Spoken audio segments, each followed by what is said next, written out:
오늘 새벽에도 하나님의 은혜가 저와 여러분에게 함께하기를 기원합니다. 어제 기록된 하나님의 법이 있고 없고가 중요한 게 아니다라고 이야기하였습니다. 왜냐하면 우리에게는 본성에 새겨진 하나님의 법이 있기 때문입니다. 그러니 중요한 것은 하나님의 법에 순종하는 것입니다. 오늘은 이 부분을 조금 더 자세히 이야기합니다. 여기에 기록된 하나님의 법, 성경을 가진 민족이 있습니다. 유대인입니다. 유대인은 하나님의 법을, 율법을 가지고 있습니다. 그 유대인을 향해서 말합니다. 17절에 유대인이라 불리는 내가 율법을 의지하며 하나님을 자랑하며 율법의 교훈을 받아 하나님의 뜻을 알고 지극히 선한 것을 분간하며 맹인의 길을 인도하는 자요 어둠에 있는 자의 빛이요 율법에 있는 지식과 진리의 모본을 가진 자로서 어리석은 자의 교사요 어린 나이의 선생이라고 스스로 믿으니. 여기까지는 유대인의 자부심입니다. 그러나 율법을 가진 것이 중요한 게 아니라고 하였습니다. 율법을 듣는 것보다 중요한 것은 율법을 지켜 행하는 것이다 라고 하였습니다. 그래서 21절부터 이렇게 얘기하지요. 그러면 다른 사람을 가르치는 내가 내 자신은 가르치지 아니하느냐? 도둑질하지 말라 선포하는 내가 도둑질하느냐? 간음하지 말라 말하는 내가 간음하느냐? 우상을 가증히 여기는 내가 신전 물건을 도둑질하느냐? 율법을 자랑하는 내가 율법을 범함으로 하나님을 욕되게 하느냐? 율법을 가지고 있어도 지키지 않는다면 율법을 주신 하나님을 욕되게 하는 것입니다. 정말 그렇습니다. 왕이 백성에게 법을 줍니다. 백성이 그 법을 지키지 않습니다. 그러면 왕은 뭐가 될까요?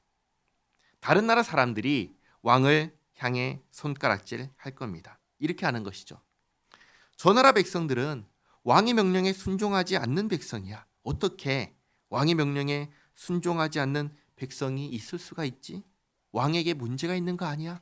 이렇게 한다는 것이죠. 그래서 24절에 기록된 바와 같이 하나님의 이름이 너희 때문에 이방인 중에서 모독을 받는도다. 하나님의 백성이 하나님의 법에 불순종하면 결국 누가 모독을 당하냐면, 누가 모욕을 당하냐면 하나님께서 당하시는 것입니다. 그러니 율법을 듣는 것이 중요한 것이 아니라 율법을 행하는 것이 중요한 것입니다. 얼마나 중요하냐면 25절에 내가 율법을 행하면 할례가 유익하나 만일 율법을 범하면 내 할례는 무할례가 되느니라. 하나님의 법을 가진, 율법을 가진 유대인들은 할례를 중요하게 생각했습니다. 사실 할례는 정말 중요한 것이 맞습니다. 왜냐? 할례는 하나님께서 믿음의 조상 아브라함과 그 모든 후손에게 반드시 할례를 행하라고 하셨기 때문입니다. 그런데 할례를 행한다라는 것은 다른 의미로는 하나님의 법을 지켜 행한다는 것입니다. 이게 본래 의미였습니다. 그래서 하나님께서 아브라함에게 할례를 하라고 명령하실 때 그보다 먼저 이런 말씀을 하셨습니다. 너는 행하여 완전하라. 너는 내 앞에서 행하여 완전하라. 이렇게 먼저 말씀하셨습니다. 그러니 할례보다 중요한 것은 하나님의 법을 지키는 것입니다. 하나님의 법을 지키면 할례도 의미가 있지만 하나님의 법을 지키지 않으면 할례는 아무 의미가 없는 것입니다.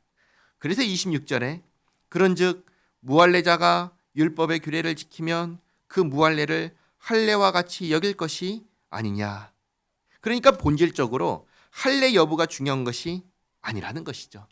하나님의 법을 지켜 행하는지 여부가 중요한 것입니다. 여기서 말하는 무할례자는 이방인입니다. 이방인은 기본적으로 아브라함과 상관이 없는 사람, 하나님의 나라와 상관이 없는 사람으로 여겼습니다. 그런데 이방인 중에서도 하나님의 법을 지키는 이방인은 할례를 행하지 않았다고 하더라도 할례를 받은 자와 같이 여긴다는 것입니다. 할례를 받은 자와 같이 여긴다는 것은 아브라함의 후손이라고 여긴다는 것이며 하나님 나라에 속한 자로 여긴다는 것입니다. 이렇게 되면 할례를 받았다는 것이 전혀 중요한 것이 아닌 게 되는 것입니다. 그리고 27절에 또한 무할례자가 율법을 온전히 지키면 율법 조문과 할례를 가지고 율법을 범하는 너를 정죄하지 아니하겠느냐. 다시 말해 하나님의 법을 지키는 이방인이 하나님의 법을 지키지 않는 유대인을 향해서 너는 하나님의 법을 지키지 않는 사람이야 라고 정죄하지 않겠냐라고 하는 것이죠. 그러니 28절에 무릇 표면적 유대인이 유대인이 아니요 표면적 육신의 할례가 아니니라. 오직 이면적 유대인이 유대인이며, 이면적 유대인이란 말은 하나님의 법을 지켜 행하는 사람을 말합니다. 하나님의 법을 지켜 행하는 사람이 진짜 할례를 받은 사람이고 진짜 하나님의 백성이다라는 것이죠. 그러므로 할례는 마음에 할지니 영에 있고 율법 조문에 있지 아니한 것이라. 그 칭찬이 사람에게서가 아니요 다만 하나님에게서니라. 오늘은 하나님의 법을 가진 유대인의 예를 들면서 더욱 분명하게 말합니다. 할례를 받았다고 하더라도 하나님의 법을 지켜 행하지 않으면 할례는 의미가 없다. 할례를 받지 않았다 하더라도 하나님의 법을 지켜 행하면 할례를 받은 것과 같이 여겨진다 라고 하십니다. 누가 할례를 받은 것과 같이 여기십니까? 하나님께서 그렇게 여겨 주시는 것입니다. 그러니 중요한 것이 무엇이겠습니까? 하나님의 법을 가지고 있는 것도 아니고 하나님의 법을 듣는 것도 아니고 하나님의 법을 가르치는 것도 아니라 하나님의 법을 지켜 행하는 것입니다. 이것이 중요한 것입니다. 이것을 기억하시기 바랍니다. 기도하겠습니다.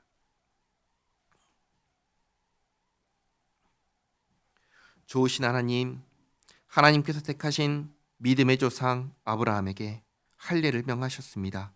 할례를 받지 아니하면 백성 중에서 끊어진다고 경고하시며 반드시 할례를 받으라 하셨습니다. 그러나 이 할례보다 중요한 것이 하나님의 법에 순종하는 것임을 알게 하시니 감사합니다.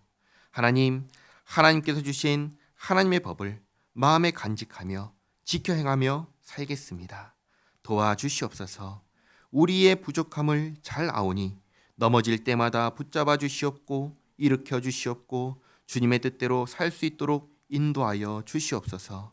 그리하여 순종함으로 하나님을 영화롭게 하고 또 마지막 날에 하나님께 칭찬받는 주님의 백성 되게 하옵소서. 예수님의 이름으로 기도하옵나이다. 아멘.